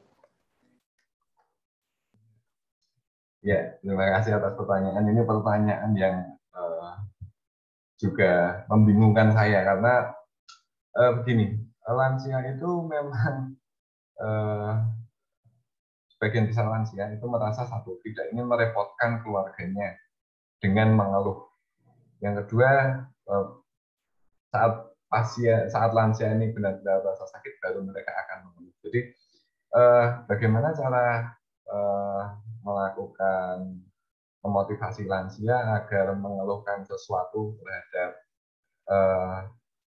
pada masalah kesehatannya. Jadi kalau untuk memaksa tidak ya. Jadi kita akan melakukan asesmen dulu bagaimana merujuk ke dokter spesialis. Jadi lansia ini tidak akan mengaku, tapi kita bisa memiliki data. Kita bisa kontrol general check up kan lansia ini. Jadi melalui data pada general check up, contohnya gula darah dan sebagainya macamnya, akan terlihat apakah ada keluhan atau tidak, apakah ada sesuatu yang abnormal atau tidak. Itu salah satu caranya. Di samping kita harus memotivasi lansia untuk menceritakan dengan kondisi yang dirasakannya. Jadi salah satu caranya adalah melakukan general check up, melakukan check up pada kondisi fisiknya, dan yang kedua adalah dengan cara melakukan motivasi pada pasien agar dapat mengeluhkan kondisinya. Dan kaitannya dengan pasien kalau tidak bekerja saya malah sakit, ya seperti itu adalah karakteristik lansia. Dan memang itu terjadi ketika lansia berhenti melakukan aktivitas bekerja, itu akan terjadi degenerasi kesehatan yang signifikan. Nah, itu untuk penjelasan itu mungkin saya tidak memiliki kompetensi untuk menjawab, mungkin itu kompetensinya dokter ya. Tapi itu memang terjadi ketika pasien berhenti melakukan sesuatu, itu akan mengalami degenerasi kesehatannya. Kognitifnya juga akan menurun, kondisi fisiknya juga akan menurun. Itu Ibu Moderator. Mungkin sedikit gambaran yang belum dapat saya jelaskan lebih detail kembali. Baik. Sepertinya seru gitu ya. Saya lihat dari tadi di kolom chat terus mulai masuk banyak pertanyaan, tapi mungkin terkait dengan waktu, kita juga persiapan mau buka puasa, jadi sayang sekali mungkin harus kita cukupkan. Kalau begitu kita lanjut kepada closing statement oleh kedua narasumber kita. Mungkin boleh kepada Ibu Hermita dulu, nanti dilanjut oleh Mas Pandu. Dipersilakan. Baik, atas kesempatannya dari Binawan. Kemudian terima kasih nih banyak di sini dari rekan-rekan pekerja sosial medis Indonesia ya, asosiasi atau dari APSMI. Semoga kita maju bersama sebagai sosial medis seluruh Indonesia. Nah, terkait transplantasi di sini tentunya teman-teman atau rekan-rekan semuanya tetap terus jaga kesehatan. Kemudian salah satu pengobatan kesehatan, mudah-mudahan ya di antara kita tidak ada sampai yang harus menjalani operasi transplantasi. Namun tahap proses transplantasi ini saat ini semakin maju, kemudian ketersediaan atau kesempatan untuk menjadi pendonor juga banyak, luas. Mungkin dari rekan-rekan ada yang bersedia menjadi donor, jangan lagi menjadi donor, sejauh ini menjadi donor tetap aman. Kemudian bagi resipien tentunya mudah-mudahan transplantasi bisa membantu proses penyembuhan kesehatan. Bagi rekan-rekan mahasiswa ataupun rekan-rekan atau adik-adik ya dari SMK, ayo kita majukan pekerja sosial, ayo bergabung menjadi pekerja sosial. Terima kasih. Boleh, Mas Pandu. Terima kasih atas kesempatan dari Universitas Binawan dan seluruh rekan-rekan pekerja sosial medis. Tadi ada ketuanya Ibu Ririn hadir di sini. Ibu. Jadi closing statement-nya adalah dari demografi yang disediakan oleh BPS bahwa proyeksi lanjut usia pada tahun 2045, jadi masih 20 tahun yang akan datang, populasi lansia akan menjadi 20% dari penduduk Indonesia. Dan setengahnya mengalami gangguan permasalahan kesehatan dan setengahnya lagi mengalami sakit. Jadi peluang pekerja sosial medis di geriatri sangat amat besar. Bukan hanya di rumah sakit, tetapi juga di layanan kesehatan tingkat B, rumah sakit daerah, atau tingkat C di klinik-klinik atau di puskesmas. Itu sangat besar peluang pekerja sosial. Tinggal bagaimana kita sebagai mahasiswa atau sebagai pekerja sosial meningkatkan ideologi kita, meningkatkan kemampuan dan kompetensi kita sebagai pekerja sosial agar dapat mumpuni di dalam menangani permasalahan-permasalahan yang ada pada pasien geriatri atau pasien pada umumnya. Itu Ibu Moderator, ya kembali. Iya, baik. Atas closing statement tadi yang sudah diberikan oleh dua narasumber kita dari transplantasi dan geriatrik adalah dua setting sedikit yang kita bahas dari banyaknya setting rumah sakit gitu. Untuk di lapangan pun teman-teman Peksos Medis yang hadir, sekali lagi terima kasih khususnya kepada Ketua Ibu Ririn dan teman-teman lain, di mana mata kuliah transplant geriatrik, lalu juga di Kesos itu ada forensik, Keswa, dan mata kuliah lain yang mengklaim memang Kesos Binawan sebagai prodi yang memiliki kurikulum penciri kesehatan. Tentunya terbuka lebar gitu ya. Harapannya bisa sama-sama berjalan bersama dengan APSMI untuk mempromosikan eksistensi dari Peksos Medis. Jadi tadi saya intip di sini ada SMA, teman-teman SMA dan juga teman-teman mahasiswa. Inilah bukti real bahwasannya Peksos Medis di Indonesia tuh eksis loh gitu ya. Peluangnya ada loh gitu ya. Banyak teman-teman Peksos Medis senior-senior kita yang sudah lama berkecimpung di dunia kesehatan. Itu mungkin kepada pembawa acara. Saya memohon maaf sekali lagi kepada hadirin sekalian jika terdapat kekurangan dalam pembawaan sesi hari ini oleh saya. Saya tutup. Wabillahi taufik wal hidayah. Wassalamualaikum warahmatullahi wabarakatuh. Dikembalikan kepada pembawa acara. Terima kasih. Ya, terima kasih kepada moderator kita atas waktunya dan juga terima kasih kepada narasumber pertama kita, Bapak Pandu Setio Nugroho, SST, dan narasumber kedua kita, Ibu Hermita Andrea Asi, SST, atas sesinya yang telah memberikan materi yang luar biasa pada sore hari ini. Rangkaian acara selanjutnya adalah penyerahan sertifikat pada narasumber yang akan diberikan oleh Ibu Dekan, Ibu Ervina Maulida, SPD MBA. Kepada Ibu Ervina, kami persilahkan.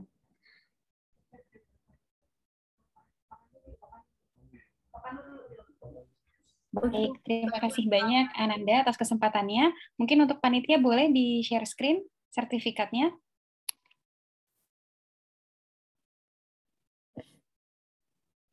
Baik, ini untuk yang pertama dulu kepada Bapak Pandu Setio Nugroho. Terima kasih banyak Bapak sudah berkenan hadir dan juga sharing kepada para peserta webinar.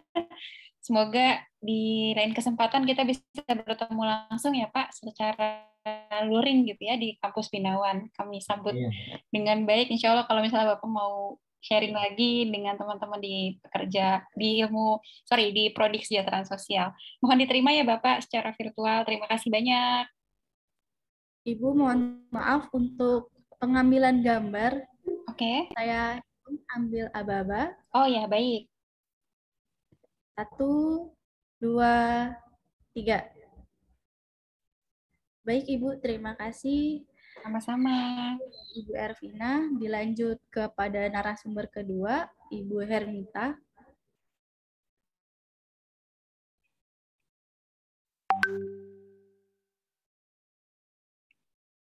Oke. Apakah ini saya juga atau Pak Uut? Ibu juga, Bu. Oh, baik. Baik, Ibu Hermita Andrea Asi, terima kasih banyak Ibu sudah meluangkan waktunya di bulan Ramadan ya, menjelang buka. Semoga tidak mengganggu jadwal masak ya, Bu, untuk menyiapkan berbuka. Terima kasih banyak untuk ilmunya, semoga berkah ilmunya dan kapan-kapan main ya, Bu, ke Binawan. Terima kasih banyak. Mohon diterima sertifikatnya. Baik, Ibu, persiapan untuk pengambilan gambar. Saya ambil aba-aba. 1, 2, 3. Terima kasih Ibu Hermita dan Ibu Ervina. Terima kasih.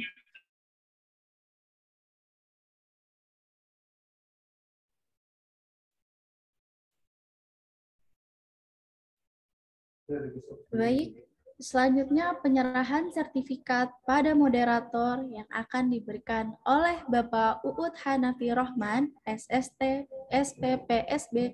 Kepada Bapak Uut, dipersilahkan untuk memberikan sertifikat kepada Ibu Puspita. Baik, Assalamualaikum warahmatullahi wabarakatuh. Ya. Waalaikumsalam Pak Uut. Bu Puspita ini juga moderator paling cetar membahana di Prodi Keksos, rekan-rekan sekalian. Kalau Bu Puspita itu tanpa prepare, no action. Mohon diterima sertifikatnya Bu Puspita ya, semoga bermanfaat untuk kemudian hari dan jangan lupa Bu Puspita ya, ini menjelang buka puasa, semoga ini juga menjadi semangat untuk persiapan buka puasa. Terima kasih Bu Puspita. Mohon Pak Uut dan teman-teman panitia. Baik, Bapak dan Ibu untuk siap-siap pengambilan gambar, saya ambil aba-aba. 1, 2, 3. Baik Ibu, terima kasih.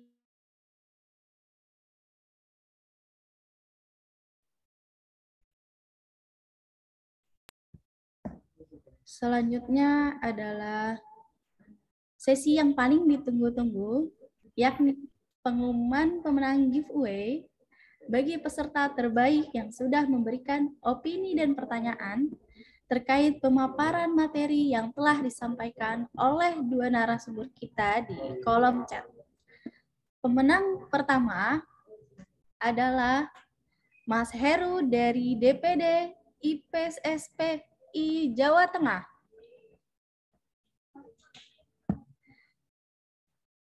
Oke, apakah Mas Heru masih ada? Baik, untuk pemenang kedua, Kak Edi dari Universitas Binawan.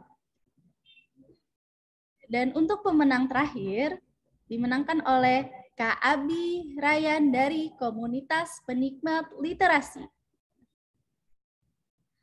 Selamat kami ucapkan kepada para pemenang dan silakan menghubungi hotline Prodi di 0821 2503 3330 untuk pengiriman giveaway. Baik, tiba di penghujung acara webinar hari ini. Sebelum kita tutup acara webinar hari ini, dimohon para peserta untuk membuka kamera karena kita akan melakukan sesi foto bersama. Kepada operator, mohon bantuannya untuk pengambilan gambar. Baik, saya ambil aba-aba untuk slide pertama. Baik, mohon maaf untuk pengambilannya sekali. Jadi kita semua siap-siap ya. Saya ambil aba-aba. 1, 2, 3. Dah, terima kasih untuk para peserta.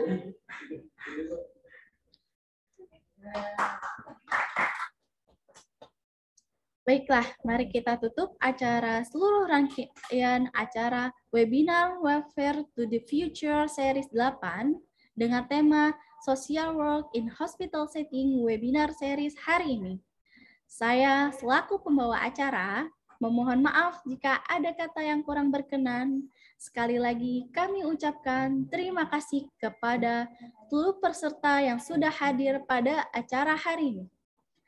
Terima kasih kepada semua pihak yang sudah terlibat dan bekerja keras, khususnya kepada Forkom Kasih dan Peksos ID yang sudah ikut mensukseskan acara hari ini. Tetap semangat, salam sehat, wassalamualaikum warahmatullahi wabarakatuh.